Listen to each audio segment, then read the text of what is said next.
Video games.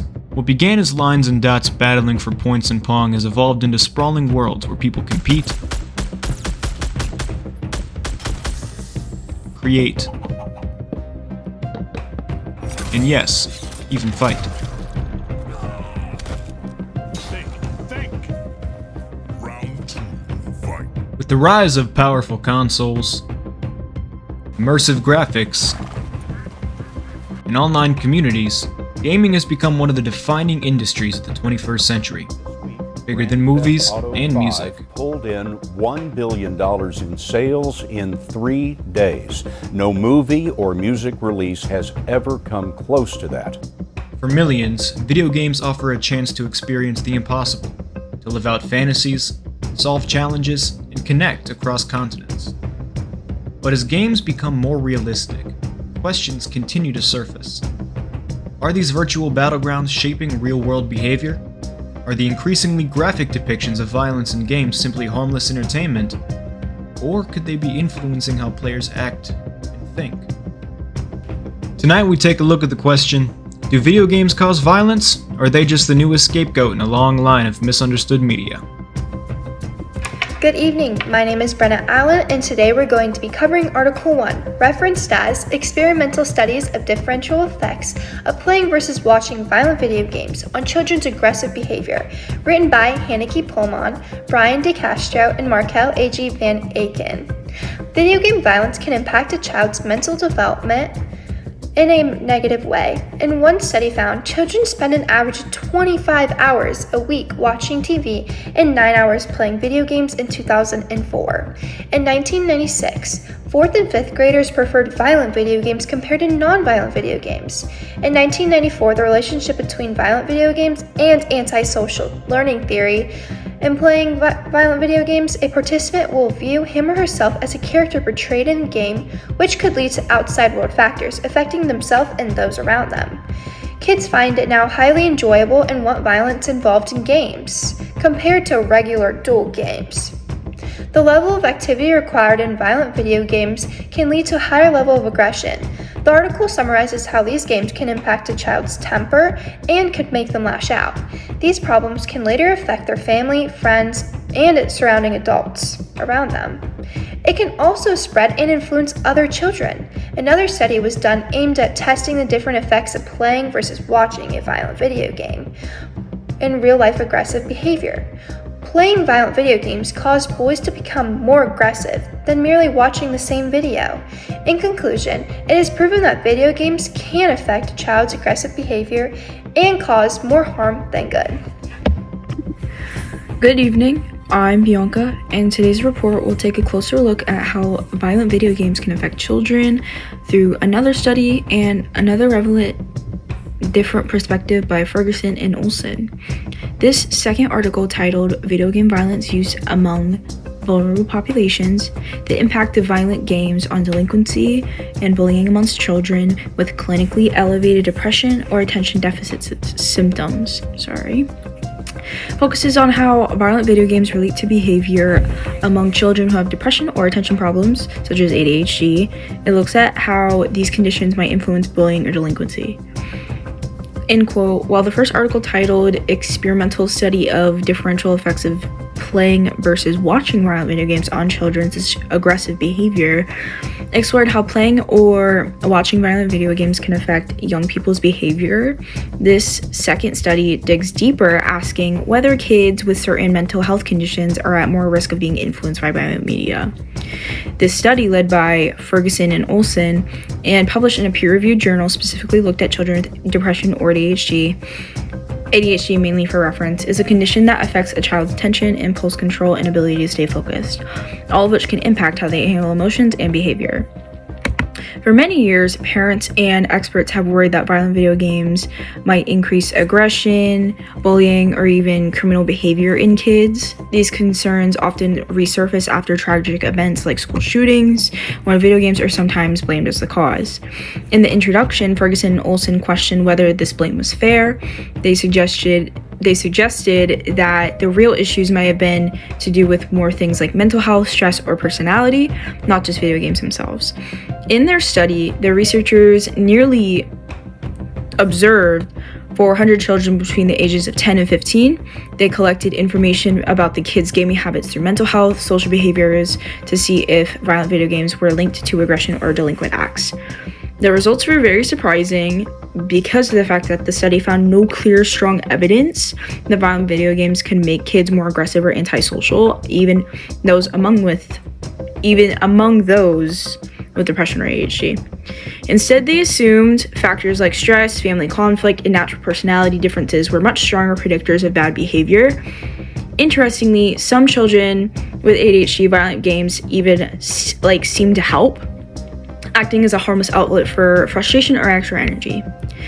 In the discussion section of the article, Ferguson and Olson concluded that mental health challenges like depression or ADHD don't really make children more vulnerable to violent video games. They found that the home environment, stress, and personality have much bigger influences on their behavior. Their work challenges the idea that violent video games directly causes bad actions and encourages us to look at the full picture of each child's life. From a human development point of view, this study reminds us that kids grow and change within complex environments. Media is just one small factor among that can shape how they think or behave. And the main takeaway will be that it's natural for parents to worry about violent video games. This research shows that the connection between those things is more complicated than it seems. Instead of focusing on how video games themselves, it might be more helpful to support the children emotionally and teach them stress management and building healthy family relationships. Together with the first article, the study gives us a more fuller understanding about how young people respond to media and what really influences their actions. And now, to hear what people in their own community thought about this issue, let's go to our other reporter. Thank you, Bianca. We go now to Elena Fuentez and myself as our reporters in the field, talking to some people with some real-world expertise so we can get further knowledge on this development. Hello, I'm Elena Fuentez, and I am here with Emily Rentschler, who is a professor here with the School of Education. Ma'am, I'm just going to go ahead and ask you a few questions. Okay. What we're interviewing you about is the effect of violent video games on the development and behaviors in children. Mm-hmm. And so I wanted to get your input and insight on the classroom development and behaviors that you've seen over your year's worth of experience. Okay. So my first question for you is, from your experience working with youth, how do you think the exposure to violent video games have affected their overall development?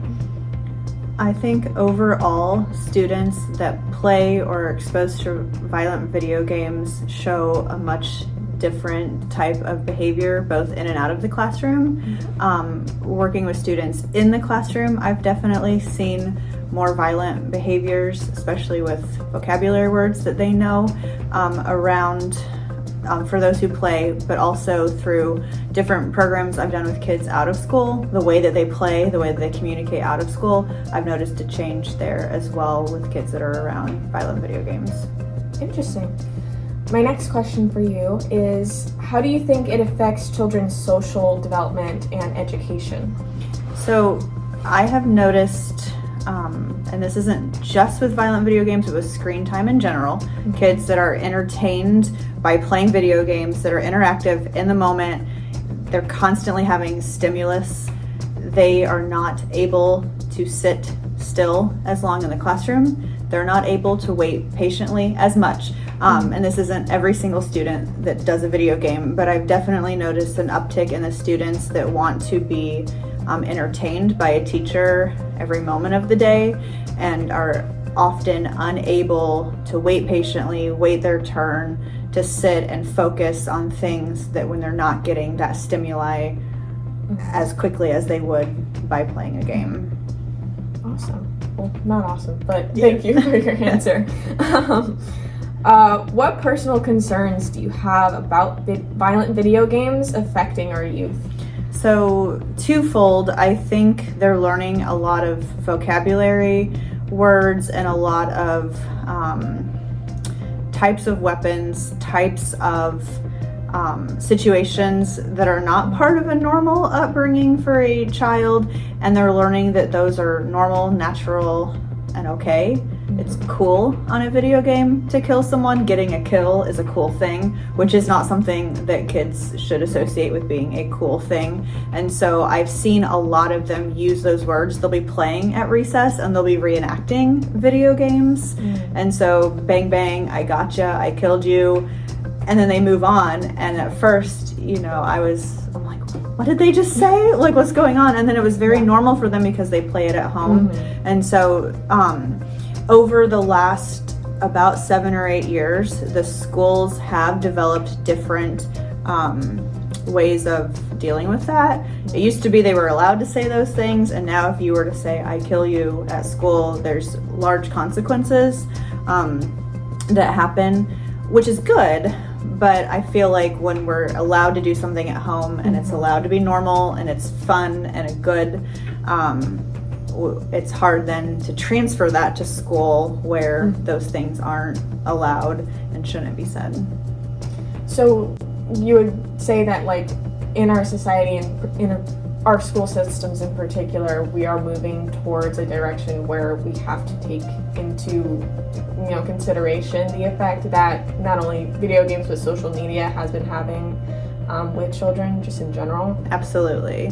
Yes, especially with at least questioning. So there's a list of words, and if any single child says one of those words at schools, they are required to meet with a school resource deputy or another personnel, and then they get questioned. And 99% of the time it's, oh, I was playing, I didn't mean it, and it ends up being a non-threatening situation, but they do have to take all of those seriously, which is a step in the right, but it's also a lot of time that the school resource officers and administration spend working with kids just to find out they heard it from a video game last night, or they heard it from social media, or I saw that posted, oh, I really didn't mean anything by it. To take a half an hour to just get to the bottom of that over and over all day can be hard. Very interesting. What violent behaviors have you witnessed specifically in the classroom from students who play violent video games that you have kind of noticed over time? So it used to be sword play. We would play with swords. We would take the rulers out and we would pretend we're swords. And I'm not sure exactly which video game that was representing, but it was a game obviously they weren't all playing it, but it was a very popular game about 10 years ago. And so we would sword play in the classroom, and then that game is not popular anymore. And then it was a new game. And so a lot of that one was it was some combat game. So they did a lot more of acting out, like physical with each other. And they were acting it out. They weren't really doing it, but they were pretending to do it. And so I've seen, as different games come and go and are more fun or more popular at the time, their behaviors definitely change to mimic the type of behavior their characters are doing on screen. And do you mind if I ask you one more question? Of course. Have you noticed anything, and I know you work mostly with early education, so have you noticed anything with those children who, as they get older in development, in either middle school or high school, how that has kind of developed from their younger ages into early adulthood? Actually, I don't get to see them. The ones that I had at this age, I'm not with that same group when they're older, so I don't really know how that plays into it. I know the very young kids that I worked with, like kindergarten, first graders, they would not understand consequences of a game. In a game, you have multiple lives. In real life, you don't have multiple lives. So if your character is killed in a game, well, I have 4 more lives. And I've heard comments like that said when we're playing at recess, and that was really hard for me, because I'm like, do they know that in real life, like, you can't just, like, if something were to happen to someone, do they know a life is are they using the word life the same way that I'm seeing a life? But my older kids definitely understood the difference between the video game's not real, what happens in real life is real, but the younger kids weren't always making that connection. They saw it very much as if I'm building this in my Minecraft house, I should be able to build this in my human house. And that was more disturbing to me, is at a young age, why are we letting them do things if they're very much connecting it to real life? All right. Well, thank you so much for your time. I really appreciate all of your insight on this. And that's all the questions I have for you. Hello, I'm here with Courtney. She's a detective. You'd like to introduce yourself? I'm Courtney Druga. I'm with the Port St. Lucie Police Department. And we're going to be asking a couple questions about the development of video games and their development on youth. So, how long have you been with the police department? I've been a police officer for 20 years. I've been a detective for 5 years. And what's your specialization as a detective? Fraud. Fraud. All right, awesome. So, would you say, as a mother as well, you've seen any effects between your children playing violent video games? Yes. How so? So violent behavior, more aggressive behavior out of both of my kids. And it's the same thing with what we deal with on the road or anything like that. They're kind of desensitized to the violent aspect of it. It's very like a blasé attitude when you deal with them. You could tell the kids that have dealt with violent video games and the kids that have not. Right. Do you have any actual examples of knowing you're dealing with children, especially on the job, or dealing with anybody who's seen that desensitized? We actually had a kid that was a victim of his parents' domestic violence. And I don't know if it was because the domestic violence happened in the home frequently. They told us no, but he did play a lot of violent video games constantly. So when it happened, he was very just nonchalant about the whole situation. Right. Is there any way for you to differentiate between correlation and causation? Because I know you've been on the police force for about 20 years. Have you seen any sort of rise in this desensitization and the way people act when it comes to with video games and the media and really just the violence in the media in general? Have you seen? That's a hard one to say, just because again, TV shows have violent acts on them, even cartoons, which, growing up back in the 80s and 90s, there was violence with the Looney Tunes, but it's completely different than what it is now. Now there's more physical violence between actual cartoon characters. Same thing with the media. Kid shows even have it on there. Movies. It's so blatantly in their face all of the time that unless you completely keep your kids away from it, they're going to be experiencing it some form or another. Would you say that video games would be probably one of the more in front perpetrators of this, especially with the link between actually being able to experience it yourself? Yes, especially when you have games like Grand Theft Auto, where you can murder someone, you can carjack someone, you can rob someone. It's the goal and the purpose of the game. So you're basically telling kids it's okay to do it because you played it on the video game. And when kids are developing, they don't have that mindset to be like, oh, I did it in a video game, it's okay. I just can't do it in real life because the behavior is encouraged. They can't get that differentiation. Correct. All right, I see. Now, as a mother, what would you say, what kind of video games do you know your son plays? We only allow him to play sports video games. Sports games. Yes, for this exact reason. I see. We let him play one game, and I want to say it was actually Grand Theft Auto. It was something that or Roblox, one of those. And just from 15 minutes, we could see that he was starting to get aggressive, pushing his brother out of the way. So we immediately cut that off, and he's only allowed to play sports games. Right. In terms of, like you were talking about earlier with the saturation of violence and prevalency everywhere, especially now as everything has gotten heightened with technology in the 21st century, just being a juggernaut of all these kinds of media that you can get into, especially them being more and more violent. What would you say would be the leading cause of this anger development in children and them taking these aggressive behaviors? I think the fact that not only is the oversaturation, but they're getting exposed at younger and younger periods. Back 20 years ago, there were no tablets. You couldn't just pop one in front of a kid, but now you go to restaurants or sporting events or things like that, and you have the younger siblings, and parents immediately just hand over the phone for YouTube access or a tablet and just say, here, just play this to keep yourself occupied. We were just talking about earlier, actually, we were going to Chili's, and I was talking about how I used to always love the tablets we would play at the restaurant, which was the only restaurants you could do that. And now I feel like half the restaurants I go to, they always have something there for every single restaurant has it. Yes. Yeah. I feel like also maybe that constant need for some sort of entertainment or value, always to be trying to do something, can also lead to acts where people will be doing things they usually wouldn't be doing because they're always seeking some sort of their next hit of dopamine. Yes. So it's the same thing with like the scrolling, that constant scrolling. You're constantly getting that hit of dopamine. It's the same thing with violent video games. It's the same thing with violent movies. And then kids just don't know how to sit and be still without being constantly occupied. So then when you have those kids that are like, play with me, playing with me, but now since COVID, everyone's working from home, or they're doing that type of remote type work, and parents are doing a lot of things more in the home. They can't be bothered 24/7 with their kids. And I know that's horrible to say, but they have a job to do. And play with the tablet, go watch a movie. And again, they're going off into another room watching this or playing it, and they're not being supervised. So would you say that it would be less of a video game issue and more of a parenting issue? I think that depends on the circumstance, because there are a lot of parents that know that their kids play violent video games and still allow it. It's just, I don't know if it's how they were raised. I can't speak on that one. But again, you have parents that just allow their kids to play whatever, knowing what they're playing. But then you also have that aspect of kids that just play whatever without their parents' knowledge, because they know how to surf the internet. They know how to get on YouTube. They could do all of this in the school on the tablets that are provided at the school. And yes, there's things that are set up so they can't, look up certain words or click on certain things. But we all bypass that.